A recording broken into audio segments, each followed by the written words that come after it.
Hello दोस्तों, हमारे channel में आप लोग का स्वागत है। तो मैं आप सबके एक बहुत ही सुंदर कजरी गीत सुनाओ चलती।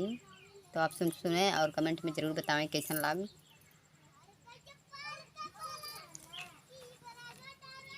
एक बहू अपने सास से कुछ मदद मांगा थी कि पिजड़ा की खातिर उनका सुगना के खातिर जुर्माना लग रहा, तो वही खातिर अपने सास से मदद मांग रहे कुछ। तो वही माध्यम से ही गीत बा, आप सब सुने और कमेंट में ज़रूर बतावें कैसन लाग।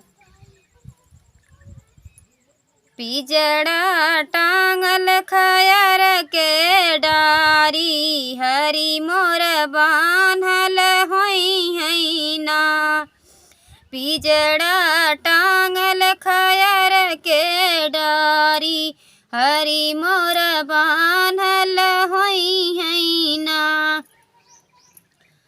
दे तू न सासू 5 रुपया, पिया के लेत छोड़ाई ना। हो पिया के लेत छोड़ाई ना। पिजड़ा टांगल खयर के डारी, हरी मोर बान्हल होई है ना।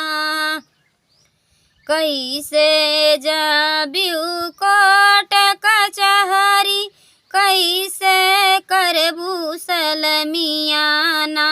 हो कैसे करबू सलमियाना।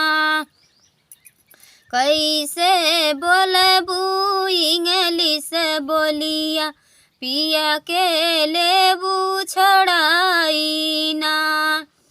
कैसे बोलबू इंग्लिश बोलिया, पिया के लेबू छोड़ाई ना।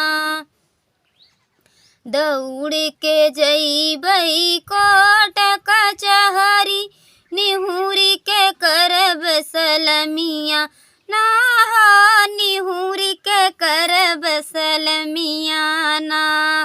झटपट बोलबई इंग्लिश बोलिया, पिया के लेबई छोड़ाई ना।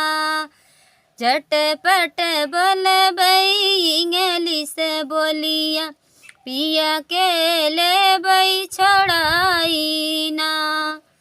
पिजड़ा टांगल खयर के डारी, हरी मोर बान्हल होई है ना। दे तू न जेठनी 5 रुपया, हरी के लेत छोड़ाई ना। हरी के लेत छोड़ाई ना। कैसे जइबू ये मोरी बहू है कोट कचहरी, कैसे करबू सलमिया ना। हो कैसे करबू सलमिया ना। कैसे बोलबू कैसे बोलबू इंग्लिश बोलिया, पिया के लेबू छोड़ाई ना। दौड़ के जइबई कोट कचहरी, निहुरी के करब सलमिया ना। हो निहुरी के करब सलमिया ना। झटपट बोलबई इंग्लिश बोलिया, पिया के लेबई छोड़ाई ना। झटपट बोलबई इंग्लिश बोलिया, पिया के लेबई छोड़ाई ना।